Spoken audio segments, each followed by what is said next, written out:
Ya baik, perkenalkan nama saya November Pais, NPM saya 12 11 42 01 19 0201, mata kuliah keperawatan medikal beda 1, dosen pengampu Gracie Niwakano, SKPM KEP, Universitas Kristen Indonesia Maluku, Fakultas Kesehatan, Program Studi Ilmu Keperawatan. Di video kali ini saya akan menjelaskan tentang makalah sistem kardiovaskuler beda jantung.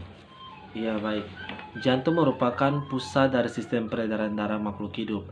Salah satunya ada pada manusia yang berfungsi untuk memompa darah ke berbagai organ untuk metabolisme hidup manusia. Salah satu penata laksanaan untuk pasien dengan penyakit jantung adalah pembuluh darah adalah dengan melakukan tindakan beda jantung. Beda adalah pengobatan penyakit dengan jalan memotong atau mengiris bagian tubuh yang sakit. Dalam konteks ini organ sakit adalah jantung.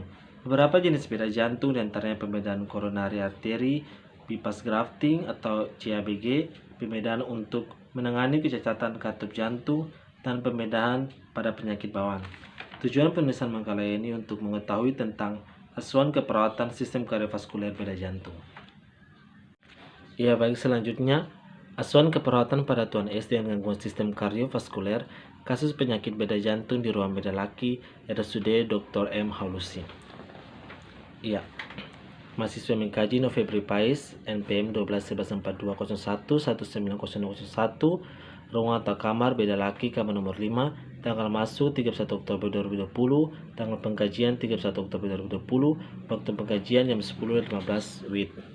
Biodata nama Tuan S, umur 60 tahun, tempat tanggal lahir Ambon 22 September 1970, jenis kelamin laki-laki, satu perkawinan menikah, suku Ambon, agama Kristen Protestan, warga negara Indonesia, bahasa yang digunakan bahasa Indonesia, pendidikan SMA, pekerjaan tidak ada, alamat batu gantung dalam, penanggung jawab nama Nyonya K, alamat batu gantung dalam, hubungan dengan pasien istri.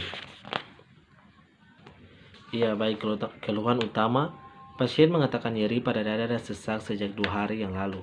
Riwayat penyakit sekarang, pasien mengatakan nyeri dada dan sesak sejak 2 hari yang lalu, sehingga keluarga membawa pasien di rumah sakit untuk mendapatkan pertolongan.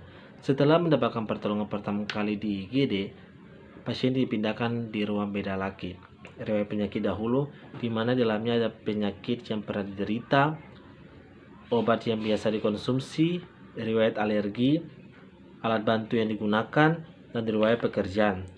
Kemudian riwayat kesehatan keluarga, di mana di dalamnya terdapat penyakit keturunan, penyakit yang pernah diderita anggota keluarga, penyakit yang sedang diderita anggota keluarga. Ya, kemudian pemeriksaan fisik. Jadi pemeriksaan fisik itu di dalamnya saya memeriksa tentang keadaan umum, kesadaran, kemudian saya periksa dari kepala sampai terakhir di integumen atau kulit. Ya, kemudian selanjutnya pola kegiatan sehari-hari, di mana dalamnya terdapat makan, ada minum, eliminasi, kebersihan diri, istirahat, dan tidur.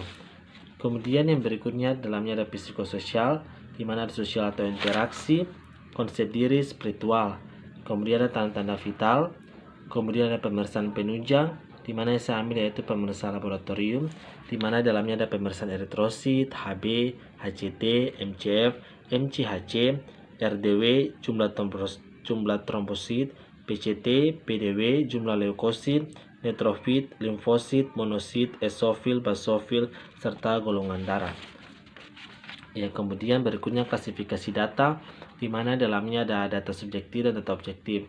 Data subjektifnya itu pasien mengatakan nyeri /pada dada dan sesak sejak 2 hari yang lalu. Data objektifnya di dalamnya tanda vital, suhunya 36,5, denyut nadi 80, tekanan darah 130/80, pernafasannya 34, tinggi badannya 170 cm, berat badannya 60. Ya, kemudian yang berikut adalah analisa data.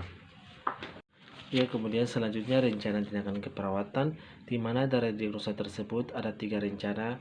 Yang pertama, diagnosanya ketidakefektifan pola nafas berhubungan dengan gangguan hiperventilasi. Tujuan dan kriteria hasil, setelah dilakukan asuhan keperawatan selama 2x24 jam, sesak nafas hilang atau berkurang dengan kriteria hasil. Yang pertama, mendemonstrasikan betul efektif dan suara nafas yang bersih dan tidak ada sianosis dan dyspnea. Yang kedua, menunjukkan jalan nafas yang paten, irama nafas, frekuensi nafas dalam rentang normal. Yang ketiga, pasien tidak lagi menggunakan alat bantu nafas. Yang keempat, tanda-tanda vital dalam rentang normal. Sedangkan rencana tindakan di sini yang saya lakukan adalah yang pertama, observasi tanda-tanda vital, yang kedua, beri posisi semi-Fowler, yang ketiga, auskultasi suara nafas, catat adanya suara tambahan, yang keempat, beri informasi tentang patologis penyakit, yang kelima, kolaborasi dengan dokter dalam pemberian terapi obat. Rasionalnya yang pertama, untuk mengetahui perkembangan keadaan pasien, yang kedua, untuk memaksimalkan ventilasi, yang ketiga, adanya suara napas tambahan, yang keempat, mengurangi kecemasan tentang penyakit yang diderita, yang kelima, untuk mendapatkan terapi yang tepat. Sedangkan yang berikut, penurunan cora jantung berhubungan dengan perubahan frekuensi jantung. Tujuan dan kriteria hasil, setelah dilakukan asuhan keperawatan selama 2x24 jam, diharapkan nyeri pada pasien berkurang dengan kriteria hasil, tanda-tanda vital dalam rentang normal. Yang kedua, skala nyeri pasien 2. Rencana tindakan, observasi TTV, evaluasi nyeri dada, kolaborasi dengan dokter dalam pemberian obat analgetik. Rasionalnya, pertama, untuk mengetahui perkembangan kesehatan pasien, yang kedua, untuk mengetahui tentang perkembangan nyeri yang dialami pasien, yang ketiga, untuk mendapatkan terapi yang tepat. Sedangkan yang ketiga, intoleransi aktivitas berhubungan dengan ketidakseimbangan antara suplai dan kebutuhan oksigen. Tujuan dan kriteria hasil, setelah dilakukan asuhan keperawatan selama 2x24 jam, diharapkan kebutuhan mobilitas fisik dan aktivitas mandiri pada pasien dapat terpenuhi dengan kriteria hasil. Yang pertama, mampu melakukan aktivitas sehari-hari secara mandiri. Yang kedua, mampu berpindah dengan atau tanpa alat bantu. Yang ketiga, berpartisipasi dalam aktivitas fisik. Rencana tindakan yang pertama, observasi tanda-tanda vital. Yang kedua, observasi kemampuan untuk melakukan aktivitas secara mandiri. Yang ketiga, bantu klien untuk mengidentifikasi aktivitas yang mampu dilakukan. Rasionalnya, yang pertama, untuk memantau keadaan dan perkembangan dari pasien. Yang kedua, untuk mengetahui perkembangan pasien dalam melakukan aktivitas sendiri. Yang ketiga, untuk mengajarkan pada pasien agar menggerakkan ekstremitas secara efektif.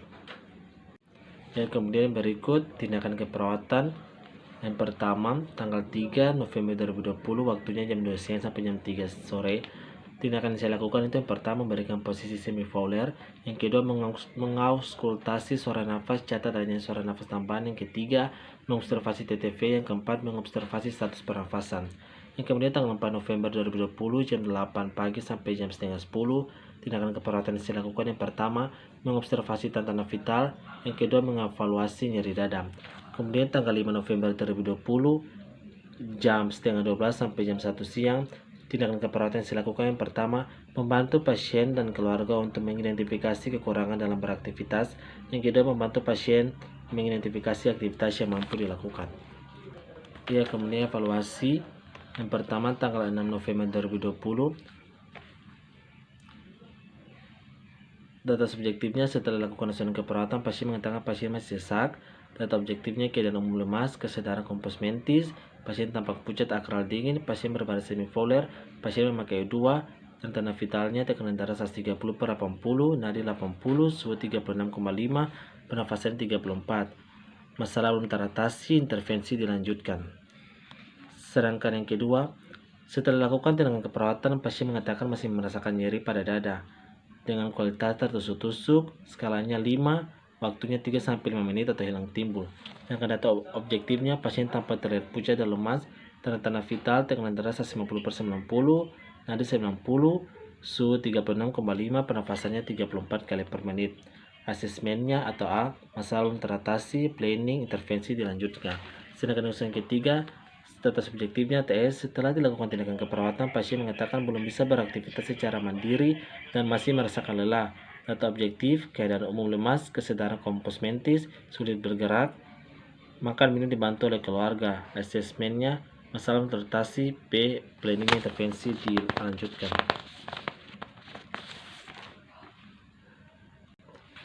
Sedangkan evaluasi saya pada tanggal 8 November 2020, data subjektifnya setelah dilakukan asuhan keperawatan, pasien mengatakan sudah tidak sesak lagi.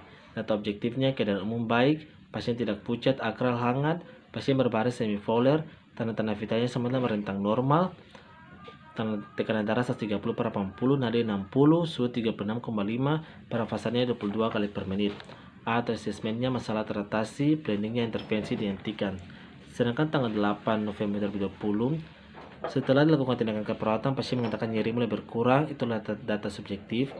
Skala nyerinya 2, Data objektifnya pasien tidak pucat, pasien tidak lemas, dan tanda vitalnya sebetulnya rentang normal, tekanan darah 130 per 80, nadi 60, suhu 36,5, pernafasannya 22. Asesmennya masalah teratasi, planningnya intervensi dipertahankan. Sedangkan data subjektifnya dari dosen ketiga, setelah dilakukan tindakan keperawatan, pasien mengatakan dapat beraktivitas secara mandiri. Data objektifnya keadaan umum baik, tidak sulit bergerak, pasien berbadan semivoler, makan dan minum secara mandiri. Asesmennya masalah teratasi, intervensinya dihentikan. Ya, sedangkan kesimpulannya, beda jantung adalah usaha atau operasi yang dikerjakan untuk melakukan koreksi kelainan anatomi atau fungsi jantung. Beda jantung juga merupakan semua tindakan pengobatan yang menggunakan cara invasif dengan cara membuka atau menampilkan bagian tubuh yang akan ditangani. Saran saya, pada deskripsi tentang beda jantung di atas diharapkan mahasiswa atau pembaca dapat mengerti dan memahami beda jantung karena dapat menerapkan nantinya merawat pasien ketika di rumah sakit. Itulah hasil presentasi saya. Sekian dan terima kasih. Mohon maaf bila terdapat kata-kata yang salah. Jangan lupa untuk subscribe, like, share, dan komen.